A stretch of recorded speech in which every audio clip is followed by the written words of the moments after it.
Welcome everyone to Expo 2021.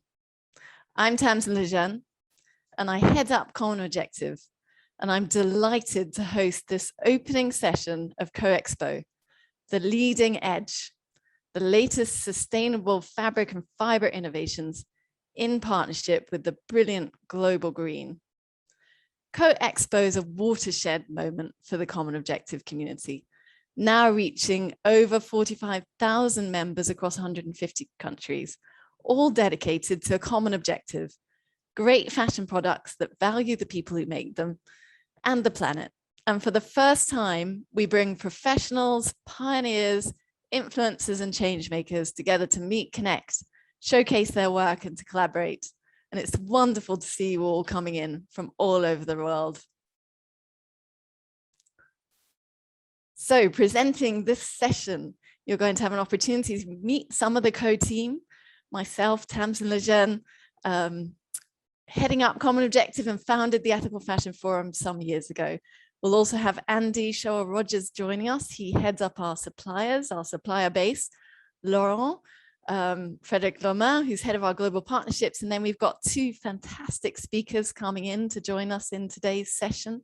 Helen Crowley, head of sustainable sourcing at Kering, and Rodrigo Lopes, who's director of Global Green, who's our partner in this session and doing some amazing things, very inspiring things.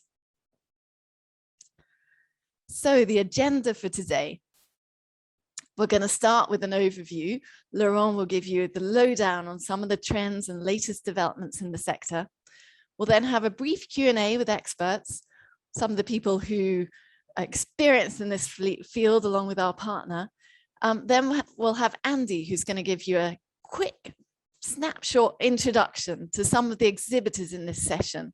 Now, in each Expo session over the next 7 days, we're going to be introducing suppliers that are leading their field in relation to sustainability and best practice and how they use their business to drive change, drive positive change.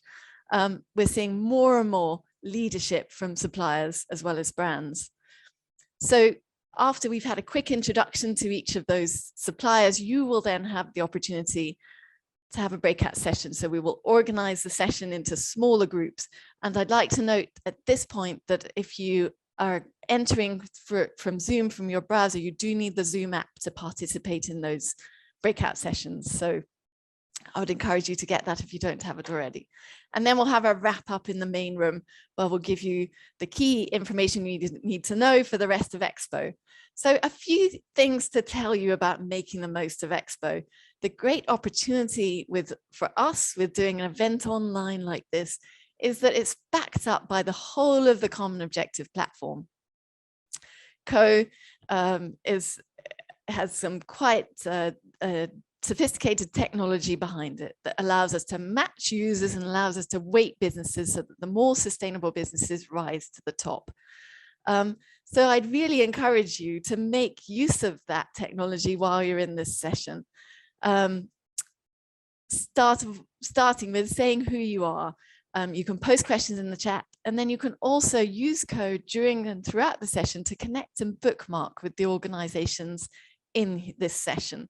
So we will be, as we present the suppliers, giving you links in the chat, and you can connect with them, go into Co. So if you haven't already signed up to Co, please join the platform. I know that most of you are already members because we've checked your profiles and it's wonderful to see you as part of the Co community, but many have joined Expo new to what we do. You can join the Common Objective platform in minutes. It's free to join. And you can create an individual matching profile. So the way the platform works is that you enter in some key information about what you do, what you have to offer, and what you're looking for. And on your dashboard, you'll get matched with information, with training, with individuals, with suppliers, with buyers. It's a global community. You can connect and message with anybody on the platform. So it's a little bit like LinkedIn, but a little bit more managed. We just launched messaging last month, which we're pretty excited about because it's starting to work quite well. And our users are getting a lot of messages from people who are doing interesting things relevant to what they're looking for. So If you're on Co now, I'd encourage you to check out some of the people who are in the waiting room. Anybody who's participating in this session can save the chat. So all the information that's going on in the chat, everybody introducing themselves, you can just click save chat at the bottom there, and you can save it on your computer so you've got that for record. That will also give you a basis to go and connect with people on Co if they've said things that have interested you. Thirdly, a business profile. I know many of you have business profiles on Co. We'll see some of them because all of our suppliers are represented, but you can create a business profile for your business, be you a brand or a supplier, free of charge in about 30 minutes to create a good one. The more sustainability information you put there, the higher your search ranking on Co. And if you own a brand or a supplier, we also run awards. Our award winners get a lot of promotion and they get increased ranking on the site, so a lot of hits. And ranking does matter for businesses on Co. And this is at the heart and the mission of what Business Co is about. We are looking to create a platform that turns sustainability from a cost into an opportunity. And that means we need to be creating real commercial opportunities for businesses that genuinely are making a difference. So our top 20 most sustainable, highest ranking businesses get 2,700% more views than our bottom 20. It really does make a difference. And you can increase your ranking by completing your business profile, uploading the information about sustainability in it. There's more information in the Co-Expo Hub to support that. And finally, resources and training, supporting everything we do. We have over 300 resources on Co. So I'll mention a few of those at the end of this session. This session will become one of our resources, and everybody on Co who joins after that will be able to match and connect and learn more about the businesses that are participating. So now I'd love to pass over to Laurent, who's going to tell you a little bit about sustainability, innovations and trends. Tamsi, thank you so much. And of course, a very warm welcome from my side as well. Very much looking forward today to talk about the leading edge and of course, sustainability, innovations and trends. First up, let us start with regenerative agriculture. For many in the industry, this represents the future of natural fiber production. So regenerative fibers are crops grown or animals grazed on farms that use carbon farming and other holistic farming practices, such as no-tilling, crop rotation, descriptive grazing, or hedgerow planting. These practices generate multiple benefits, including improving soil health, sequestering carbon, and restoring biodiversity. Fibers being grown using regenerative farming practices include cotton, hemp, flax, bamboo, silk, and wool. Regenerative agriculture is being pioneered by a number of leading brands. So for instance, Allbirds, they plan to launch their first products made from regeneratively farmed wool within the next year, and they have committed on only using farm wool regenerative sources by 2025. Likewise, secondly, here, the North Face in participation or in partnership with Indigo Agriculture will design a collection for autumn 2022 with regenerative cotton grown in the US. And Patagonia, of course, one of the pioneers last year, they launched a range of t-shirts made from cotton grown on 150 pilot farms in India that are regenerative organic certified. There's also a number of SMEs who are incorporating regenerative fibers into their collections, providing that you do not have to have the resource, or you do not need to have the resource for a global fashion brand to get on board. Stella McCartney, for instance, is currently running a regenerative farming pilot test. The British brand Story MFG, LA brand Christy Dawn, as well as New Zealand's label Maggie Merlin, and Irish designer Richard Malone, who won the 2020 International Wool Mark Prize.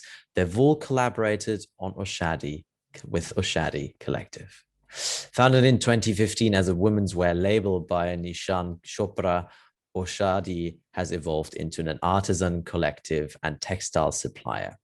Fibers are farmed, spun, naturally dyed, woven, and soon all within a 10-kilometer radius of Tamil Nadu in India. Alternative leathers, and biofabrics represent some of the most exciting innovations within the textiles right now. The global synthetic leather market has valued up to 31.4 billion in 2020, according to the Grandview research, and is predicted to be worth 86 billion by 2025. Some leading plant-based alternative leathers have come under fire for using small amounts of PU binders or finishing to aid durability. However, the latest batch of plant-based leathers come plastic-free, meaning they tick both the animal welfare and the environmental boxes. Tree Kind, for instance, Biophilica is one example.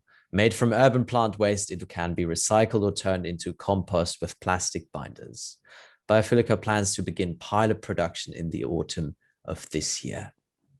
Again, Allbirds, they've invested 2 million into the new fiber welding to produce Mirum, a plastic-free leather alternative made from vegetable oil, natural rubber, and other bio-ingredients.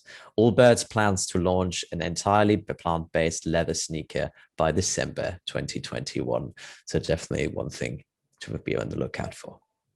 Believe by Green Global, the sponsor of this session, made by Brazilian supplier Nova Quero, is a plant-based leather made from the giant leaves of the elephant ear plant and is tanned using organic processes. And Stella McCartney revealed the first garment to be made from Milo leather, a biofabric made from mycelium, in March this year. The bustier and matching trousers were proof of concept that this bioleather can work for apparel as well as it can work for accessories. The European Commission estimates that between 70,000 and 200,000 tons of microplastic enter the environment each year, with a third, which is 35% of those released into the world's ocean, coming from synthetic textiles. What is more, a study reported by the Environmental Journal last year suggested that the chemicals lingering on microplastics ingested by human could potentially trigger a myriad of diseases and conditions ranging from diabetes to cancer. Una especie de conferencia con Estados Unidos sobre las innovaciones y la sostenibilidad. Whoever is currently talking and is not muted, please mute.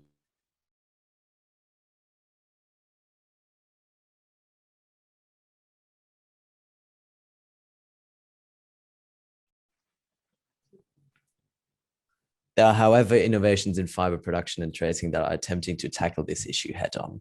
SIOSH, for instance, the exhibitor, or one of our exhibitors, is a system for measuring the degree to which toxic microparticles are released from clothing into the environment.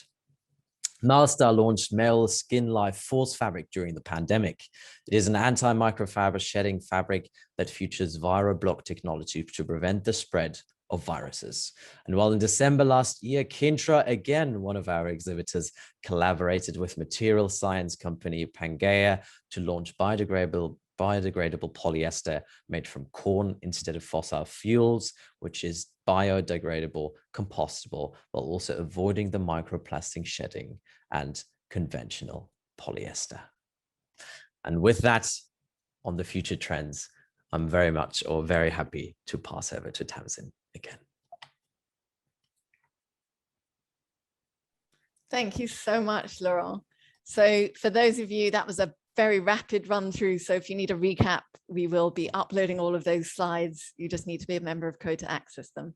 You can sign up for free if you haven't already joined. So the next session is a Q&A with our expert speakers. And I am especially excited to welcome Helen. I know you're in the room, Helen. If you'd like to unmute yourself, this is Helen Crowley, Head of Sustainable Sourcing and Nature Initiatives at Kering. Welcome. Hi, Tamsin. Hello, everybody. Can you hear me? Hi. Thumbs up? Yes, loud and clear. Great.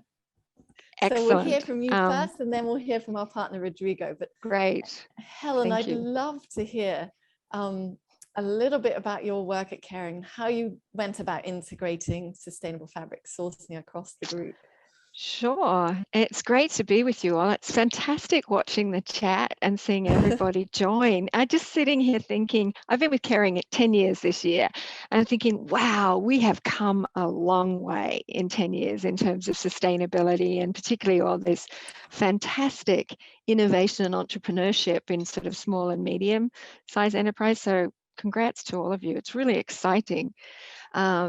So yeah, so sustainable sourcing. Well, it was great. That was like the perfect intro in a way. The trends for me to get into sort of how we got to where we got to in Kering. I think a couple of points that are really important, and it sounds sort of a bit of a truism, but the first thing is, before you even start talking about sustainability, in an inverted commas, what is it that you care about as a company? What is it's going to drive you? What are you trying to do, right? Because we all know sustainability has all these different facets and elements, right? And if you want to put on a sort of an ethical, sort of moral, ethical, values driven approach, that's fine. So that's part of sustainability, but there's also a scientific approach that you can use at the same time to say, what is it that for me as a company I want to stand for? Is it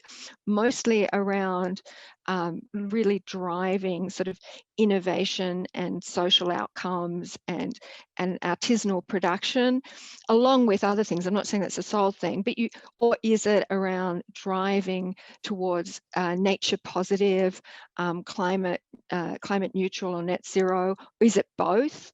But until you have that framing, you can get a bit lost in defining what your sustainability, what's sustainable in terms of materials or products or process. Of course, there are some absolute, obligatory things that you have to sort of say something sustainable. But I think this idea of sort of having an overarching strategy, vision, purpose is really important, because under that, because what happens in sustainability is often that there's a mixer of science and ethics.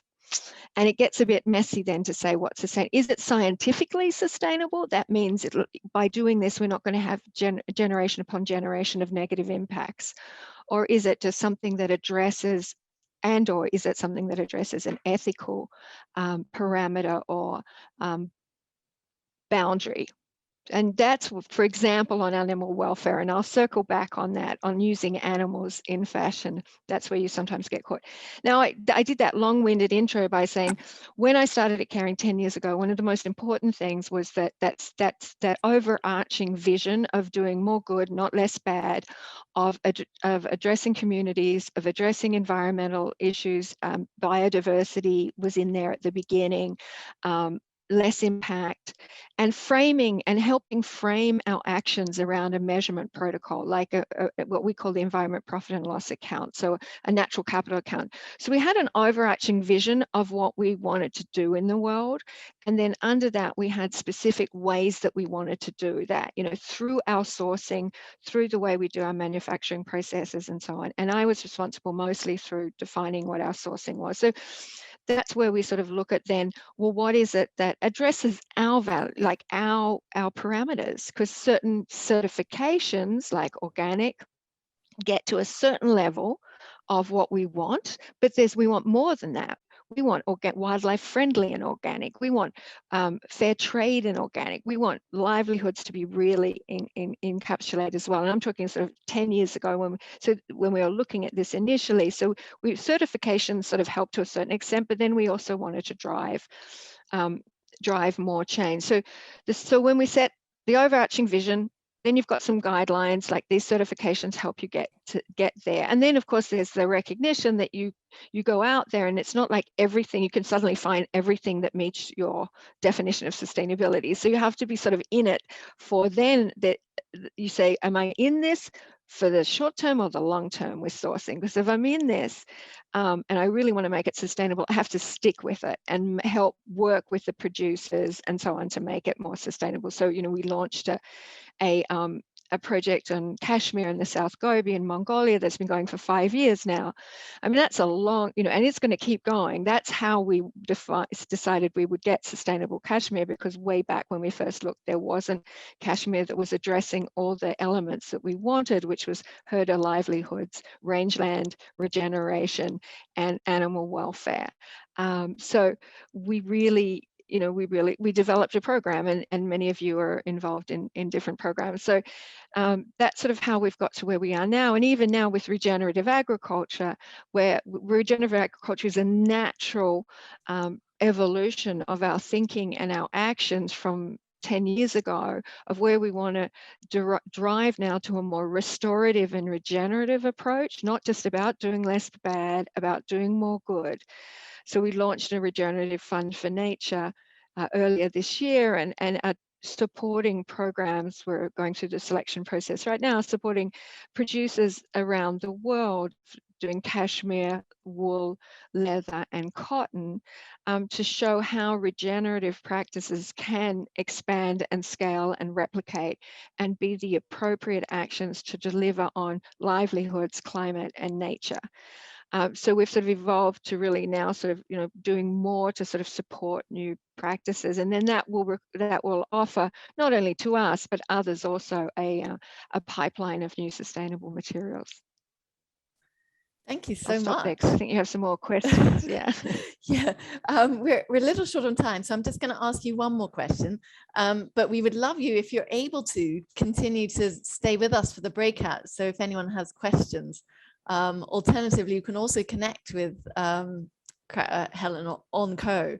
But my other question would be, what is your key recommendation for the participants of this session? So we have representatives from brands large and small, and they're all looking to achieve this common objective of great products that are sustainable and life-changing.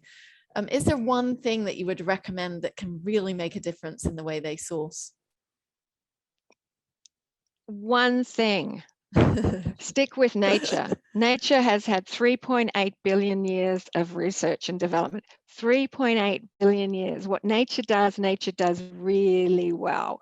We can pretend that we can make the things as good as nature as we can't. Stick with natural, stick with regenerative, natural. Cows are fantastic. Help the cows be better. There's nothing wrong with the cow, it's the how. Think about leather done better, not just about, and get away from anything that might put microplastics. I mean, that's why I say your intro was so perfect in a way for me, because those would be my top issues to really think about very, very seriously. Question why you need plastic fiber if you need it, and how you can avoid it, and how you can reduce it, and how you can build alternatives. Great stuff going on in that, but look to nature first. She's got all the solutions are out there. Thank you. And we do have a breakout. Materials. Sorry, that was materials. I think there are a lot of other things. Of course, I'm a wildlife biologist. For those who don't know, so I come very much with a nature lens. But if you look to nature and you look to doing regenerative agriculture or nature-based solutions through your supply chain and through your sourcing, you will, if you will create the livelihood benefits, you will build in the social justice as well in that, because that's the way we're all going to have to operate, and you will create positive outcomes across the board for nature, climate, livelihoods, and water, and so on, through those nature-based solutions. And we do have a breakout session for anybody interested in biosynthetics at the second part of this session, as well as one on innovation. And I wanted to draw your attention, perhaps one of the team can post it in the chat, to the Biodiversity Hub on Co. Thanks to Kering, we partnered with Kering. We've been able to create a whole lot of content and resources to support you to have a biodiverse and nature-based sourcing strategy. So thank you so much, Helen. Always inspiring. And I'd now like to thank you. I'd like to invite Rodrigo from Global Green, if you'd like to unmute yourself.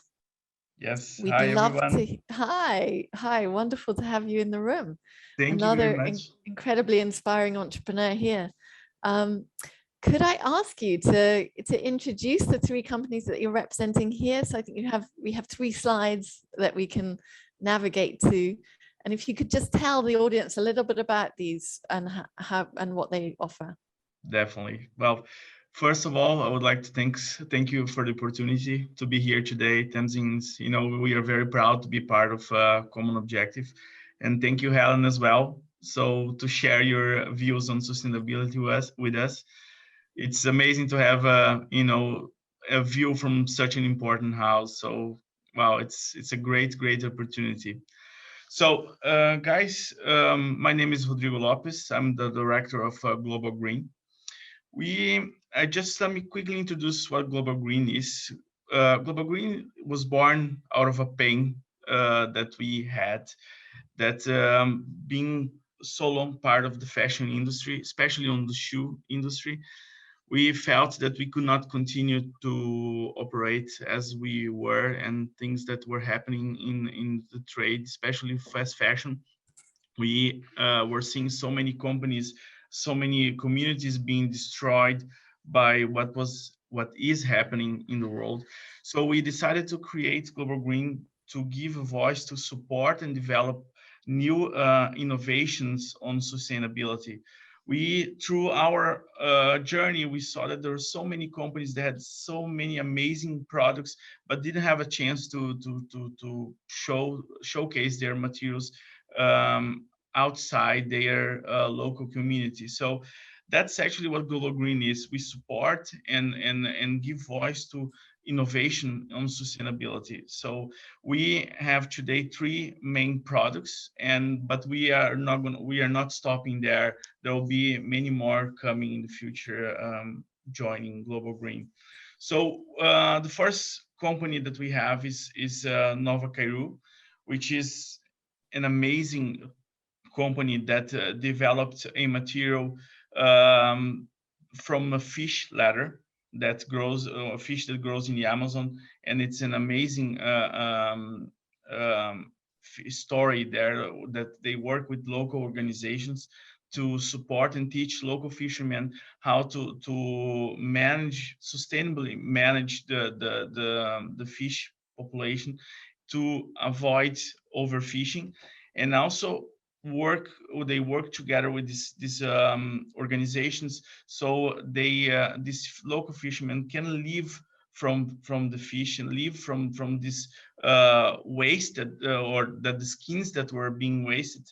They become very important income for these locals, so they do not have to go to the forest to cut down trees or to work with illegal mining, for example. That's why we see a lot of the fires happening in the Amazon. So this company also created an amazing product that's called Belief, that many of you probably already heard, which is a material that is basically a plant leaf that we tan in an organic way, and we added reinforcements so we have a resistant material that can be used for accessories, for shoes, for many other products, interior design as well.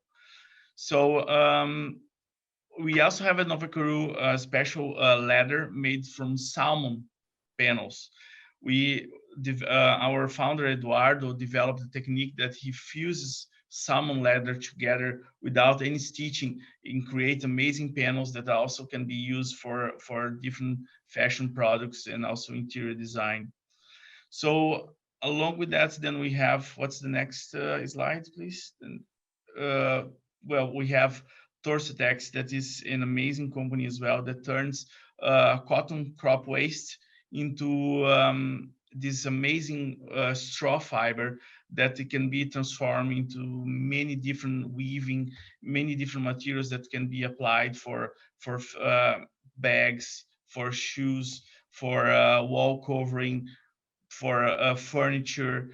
So turning this waste, after the dyeing from the cotton, where you remove the cotton from the seed, they transform all what's left over, the cotton seed, the lint, into a new fiber, and they make hundreds of different weaving to make these amazing products so designers can be creative on.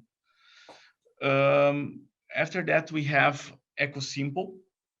That is also an amazing company that works with regenerated cotton from pre-consumer cotton scraps, and also together with post-consumer clothing, combining that with recycled PET fibers. So they create amazing woven plain fabrics that can be also applied on many different products. We have amazing companies working with us. One of them you probably know is Vija Shoes. Many of their fabrics are from EcoSimple. So these are basically our three pillar companies today at Global Green, but there's many more to come. Thank you so much, Rodrigo. And we have a breakout session dedicated to Global Green. So if you want to find out more about any of those fabrics, you can do so in the second part of the session.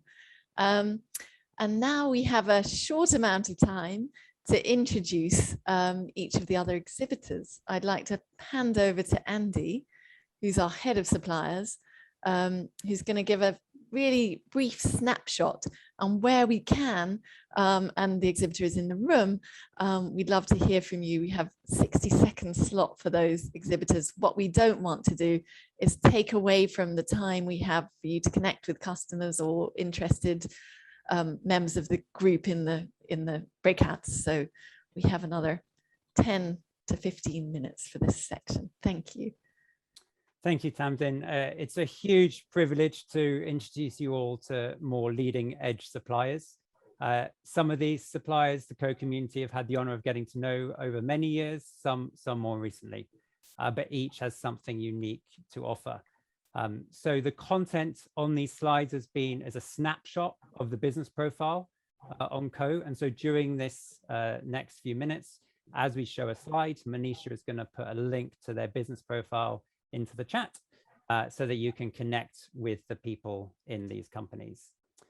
So as Tamsin mentioned, there's 60 seconds each, and we're going to start with Kintra Fibers, who are a material science company which aims to eliminate microfiber pollution from oceans and to stop the fashion industry's dependence on petroleum by designing circular polymer and fibers. And in the room we have Billy. So Billy, we'd like to unmute yourself and tell us how Kintra stands out and an opportunity that you see for brands in the current climate.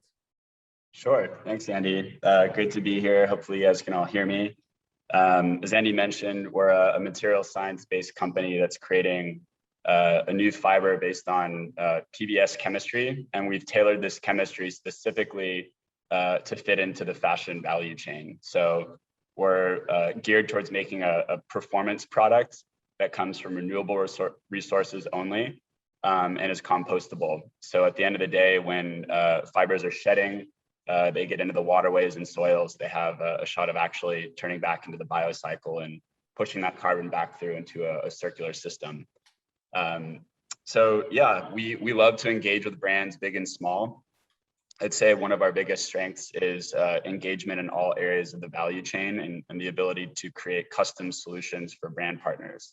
So whether you're a company that's making, performance outdoor wear or something more cushy like sweats, we have a picture here with Pangai who we're launching with in Q1 of 2022. So we're hoping to apply our technology to a wide range of different applications, and we're extremely excited to work with people in the value chain there. And yeah, can't wait to get more into it. So brilliant. Thank you so much, Billy. After this, there will be breakout sessions. So anyone who wants to hear more from Billy, head into his breakout session and you will have that opportunity. Awesome. Thanks, Billy. So next up, we've got Samplers, who are located in the north of Portugal. And their mission is to reduce the number of physical samples in the product creation process by 70%. And we got Paolo here. And Paolo, your 60 seconds starts now. Hi, everyone. Thank you for having me here. Hope everything is okay. So we are on the mission of setting the industry standards for digital sampling. as a way to reduce up to 70% of the resources that are consumed right now on a traditional physical prototyping process. Much has been said about the tons of garments that are thrown away every day on the fields, but what about the textile waste and the carbon emissions that are generated during the design process itself?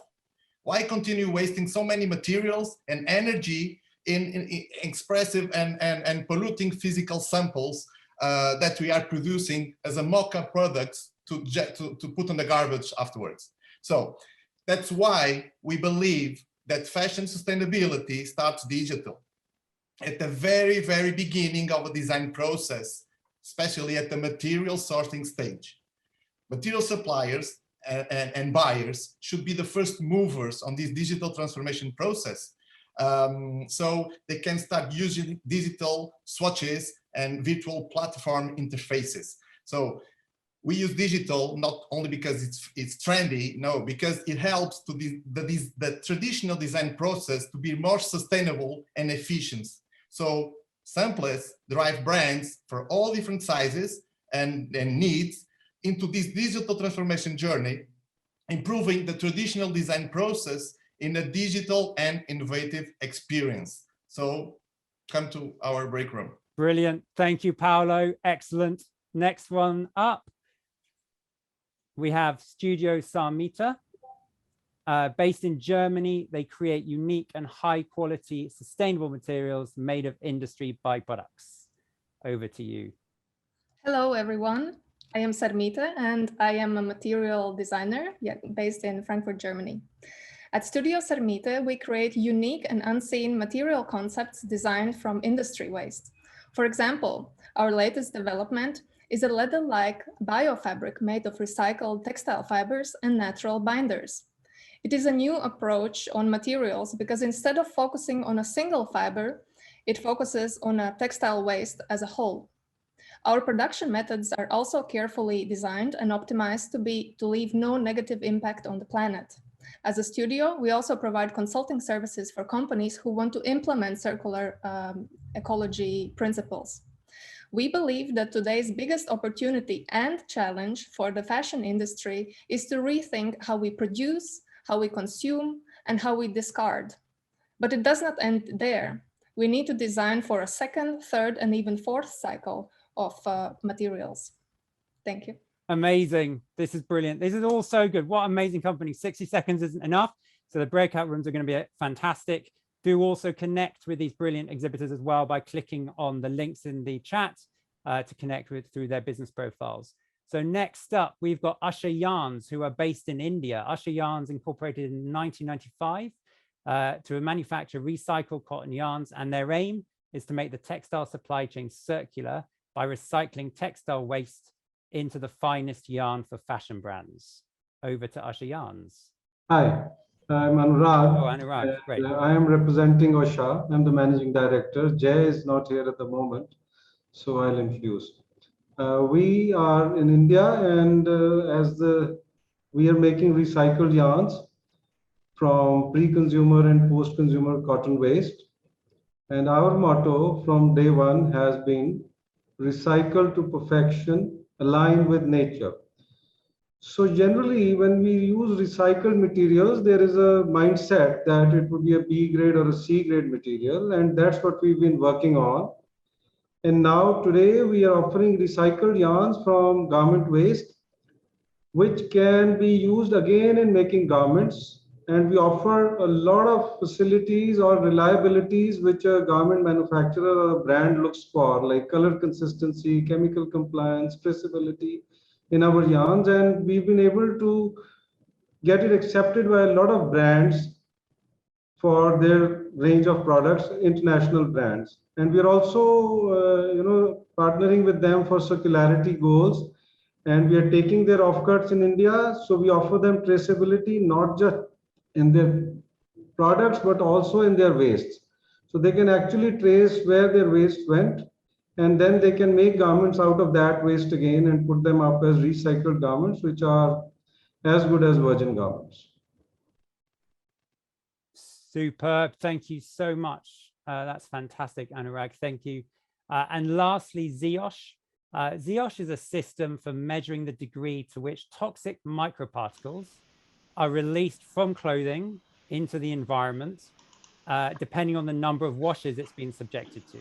And they're also developing a filter for the microparticles release in laundry machines. We're not going to hear from ZEOSH right now, but ZEOSH will be available on day 4 in the big impact day, impact at scale. So we can hear from them then. So for now, back to Tamsin, and Tamsin's going to take us through the next introduced breakout rooms.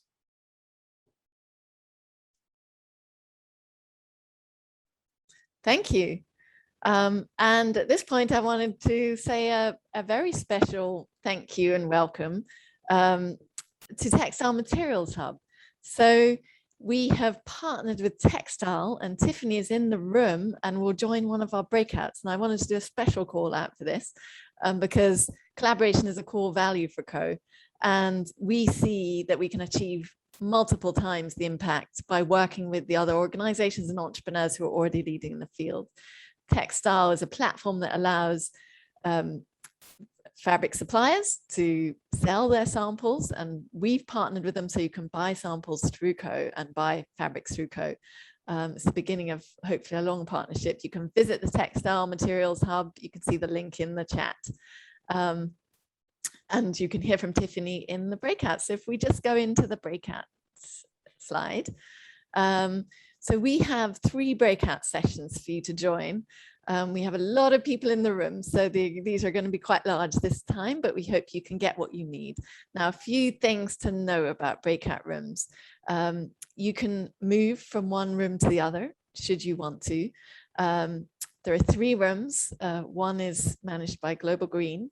There you can meet and learn more about those 3 exciting fabrics that Rodrigo presented. In the second session, we've got biosynthetics with Studio Sarmite and Kintra Fibers. And then in the third, innovation, which includes an introduction to usher yarns, samplers, and textile solutions with Tiffany Chen. So next up in the program, we have another session today at 4:30, which is Fabric Shop, which I hope will be relevant and interesting to quite a few of you. So in that session, we're going to be hearing from a series of suppliers who offer a broad range of different fabrics, solve some of the queries that we had in my session. I'm sure we had in some of the others. Tomorrow, we're going into production solutions. So it's all about producing products, less about fabrics, although we do have many suppliers who offer a full package, so they'll source your fabrics as well. And that's split into 2 sections, but do feel free to attend both. It's partly because we had a lot of suppliers wanting to take part in these 2 sessions, so we split it into the type of product that you're looking to produce, building on the opportunity for loungewear and then a slightly more design-led product. On day 3, I know we've got a lot of interest from some of the participants today. Pioneers and change makers. So 2 sessions on that day. The first one is low MOQ, low minimum order quantities. So if you're starting out or you're a business that is growing and you're looking to meet low minimum order quantities, it can be a challenge. We bring together suppliers that are actively seeking brands that are looking for that. And in the afternoon, second session, we'll have artisans, amazing work by artisans.